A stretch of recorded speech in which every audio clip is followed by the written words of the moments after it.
আসসালামু আলাইকুম অডিয়েন্স। সবাই কেমন আছেন? আশা করতেছি সবাই মহান আল্লাহর রহমতে ভালো আছেন। আমি খুব ভালো আছি। আর আমি আজকের সমসাময়িক বিষয় নিয়ে কিছু কথা বলতে চাচ্ছি। আর এই সমসাময়িক বিষয়টা হলো বাংলাদেশের শিক্ষার অবস্থা।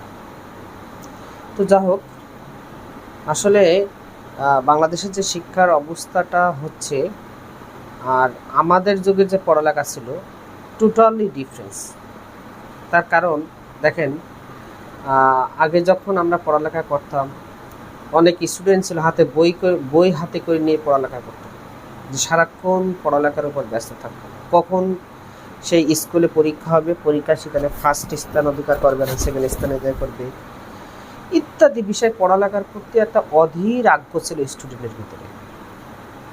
তা আর বর্তমান শিক্ষার পদ্ধতি এটা এটা সম্পূর্ণ আলাদা।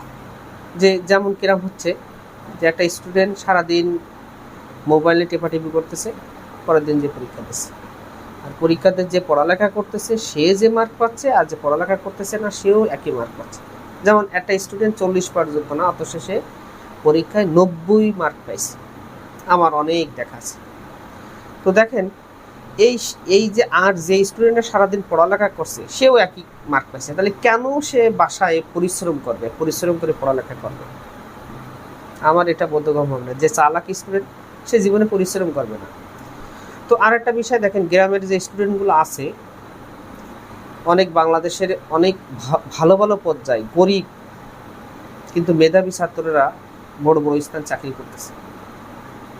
তো আর এখন এই গরিব মেধাবী যে ছাত্ররা আছে, তারা কিভাবে নিজেকে প্রুভ করবে যে আমি একজন মেধাবী স্টুডেন্ট? আগে যেমন একটা কথা উদাহরণস্বরূপ বলি, যে 20টি অবজেক্টিভ থাকতো, পরীক্ষা হয়তো সেখানে সে ভালো স্থান অধিকার করতো, দ্যাট মিনস ভালো মার্ক পাতো, দ্যাট মিনস সে সেখানে ফার্স্ট হইতো। তারপর সে বিভিন্ন জায়গায় বিভিন্ন রকম চাকরি করতো। কিন্তু এখন হলো সবাই সার্কেল পাচ্ছে। তো এই সার্কেলটা নিয়ে কার সার্কেলটা ভালো? সবাই তো একই ধরনের মার্ক।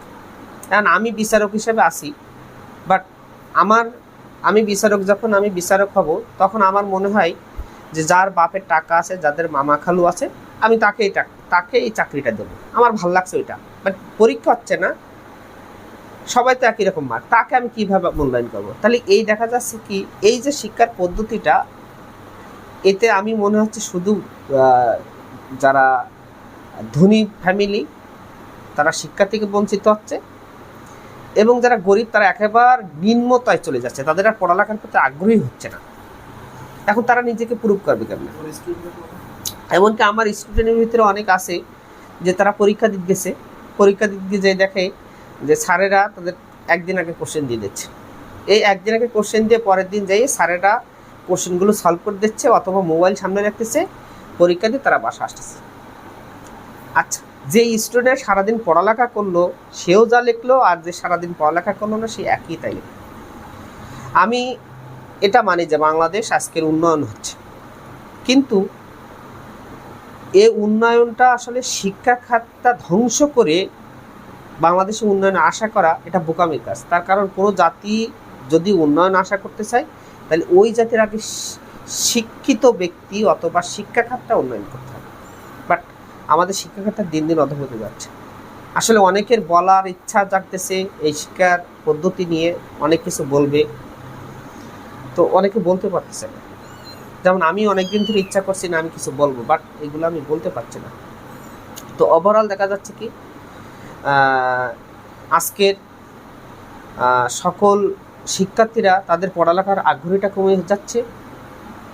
গার্ডিয়ানরাও তারা লেখাপড়ার জন্য স্টুডেন্টকে বলতেছে না। আগে গার্ডিয়ানরা কী করতো, যে আমার ছেলে কখন পরীক্ষা দিয়ে আসবে, কেমন পরীক্ষা হয়েছে, এটা জিজ্ঞাসা করবে। আর আমি এখন জোর গলায় বলতে পারি যে কয়টা গার্ডিয়ান তার ছেলে অথবা মেয়েকে বলতেছে, মা তোমার কেমন পরীক্ষা হচ্ছে, বাবা তোমার কেমন পরীক্ষা হচ্ছে, আমার মনে হয় জিজ্ঞাসা করে না। তারপরে সবাই তো দেখেই পরীক্ষা দেয়। তো যা হোক, এই যে শিক্ষার পদ্ধতিটা, আমি জানি না কোন দিক থেকে এটা ভালো হচ্ছে। যারা সচিবালয়, যেমন মনে করেন আজকের আপনি পরীক্ষা দিয়ে এসএসসি এইচএসসি পাশ করলেন, তারপর বিভিন্ন জায়গায় নিয়োগ পরীক্ষা হচ্ছে। এই নিয়োগ পরীক্ষায় একটা এমনিতে বাংলাদেশের সকল ধরনের পরীক্ষায় দুর্নীতি হচ্ছে, প্রশ্ন ফাঁস হচ্ছে। আর এরপর কি হবে, এটা আমি আশা করি, মানে কি একটা ভয়াবহ দিনের দিকে যাচ্ছে বাংলাদেশের শিক্ষা পদ্ধতি, সেটা আসলে আপনারা একটা আবার ভেবে দেখুন। আর যদি দেখেন পড়ালেখার আগ্রহ কমে যাওয়া মানে কি একটা স্টুডেন্ট যে কোনো অ্যাডিক্টের ভিতরে চলে যাবে। পড়ালেখা নাই, কি করবে? সারাদিন বাসায় বসে থাকবে। ওভারঅল দেখা যাচ্ছে কি আমাদের সাধারণ জনগণ হিসেবে সবাইকে উচিত